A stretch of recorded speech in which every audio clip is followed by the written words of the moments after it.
پی ای پرون یو بل کارنامه کړې ده جی مسافر ولا شدید غوسه اکثر بعد ټایم کې سوچ راشي چې زموږ د پاکستان د ادارې روانې په کم طرف ته دي جی یو خو د ریونیو نه جنریټ کیږي مطلب پیسې نه ګټي دومره ډیر کرپشن پکې کیږي بل طرف ته سہولت چې دای کم کار دی هغه کار هم د صحیح طریقې سره نه کوي کارنامه دا سکړه د چې فلایټ راتلو جی پېښور ته د پېښور په ځای په کراچۍ باندې مسافر کوس کړی دی جی مسافر ډیر زیات غوسه بغیر د اناونسمنت مطلب اکثر پېښور ایرپورټ کې یا سم مسله راشي یا جهاز د لینډینګ د پاره زین وی اکثر وړو کې ایرپورټ نو لینډینګ د پاره زین نو بیا جهاز بره لګ وګرځي چې ښکته ولا زی کولو شي نو بیا جهاز لینډینګ وکي بیا اکثر پایلټ اناونسمنت وکي چې مونږ به لګ لیټ کیږو یا ښکته مطلب هنګامي مونږ لینډینګ کو یا ایمرجنسي لینډینګ کو یا مونږ په پېښور ایرپورټ باندې د موسم خراب په وجه نه کوزیږو مونږ کراچۍ لزو جی مسافر چې کوشي ویل چې کتل خو د کراچۍ ایرپورټ ته راتلل پېښور ته او ایرپورټ د کراچۍ په کراچۍ ایرپورټ باندې بغیر د اناونسمنت نه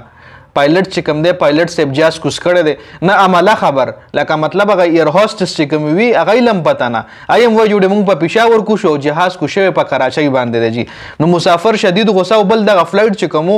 20 غنټې تقریبا دغه فلایټ لیټ شوی هم 20 غنټې یا دیږي 20 غنټې یو ډېر غټ ټایم دی اکثر چې کم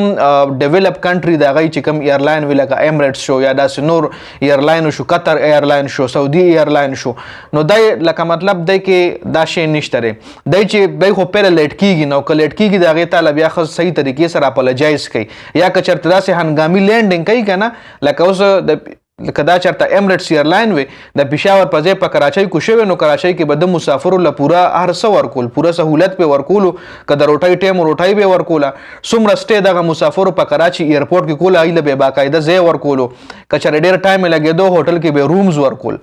دا د نورو دا د ایرلاین رولز دي جی دا د ایرلاینز قانون مطابق هغې نه پس چې کله دی جهاز ټیک شوی وي یا مسله حل شوی نو دی به واپس هم دغه مسافر راوچتول او پېښور ته بیا راوستل ځکه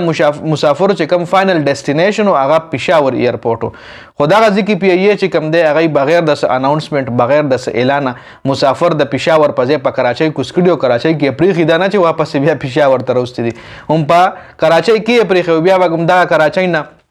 لکه اوس په پېښور باندې یو کس کوزیږي خو به د کې پی کې وي که نه ابه خامخا د سوات وي د پېښور د دې خواوشا علاقو به وي که نه لکه یو کس اسلام آباد کې اوسېږي نو خو په پېښور ایرپورټ نه کوزیږي او په اسلام آباد ایرپورټ کوزیږي په پېښور ایرپورټ خو هغه سړی کوزیږي چې چا سره پېښور جغت وي نو اوس هغه یې په کراچۍ کوز کړي دي نو هغه غریبانان مسافران چې کوم وایي به خامخا بیا څوک په ټرین کې راغلي چا به ځان له د بس ټکټ ایستلي څوک په یو رنګ راغلي څوک په بل رنګ راغلي دې کې به ډېر داسې و چې په ایمرجنسي به راتلل ډېر به داسې و چې د چا په بیمارۍ باندې به راتلل او هغه غریبانان یې کډولي دي نو دې نه پس تاسو ماله دا ووایئ چې آیا دغه مسافر کم چې د پېښور په ځای کراچۍ کې کوز کړل شو دی به آینده د پی ای ټیکټ والي هېڅ کلی هم نه هلي که فری ولا څوک ورکوي اومې نه اخلي نو دا زموږ د ډپارټمنټ د زموږ د ادارو حل دی او بل کیپټن صاحب پایلټ صاحب چې کوم هغه هم کمال کړی دی بغیر د اناونسمنٹ بغیر د اعلانه ډېر خلک وایي چې آیا د شراب څښلي وو چې بیخي دی دومره نه پوهېدو چې د دومره روټ بدل کړی دی سړی خو دومره ووایي چې زه دا روټ چینج کوم ما سره څومره هم د پېښور سورلی دي مسافر دي نو هیله زه اپولوجایز کوم پېښور کې موسم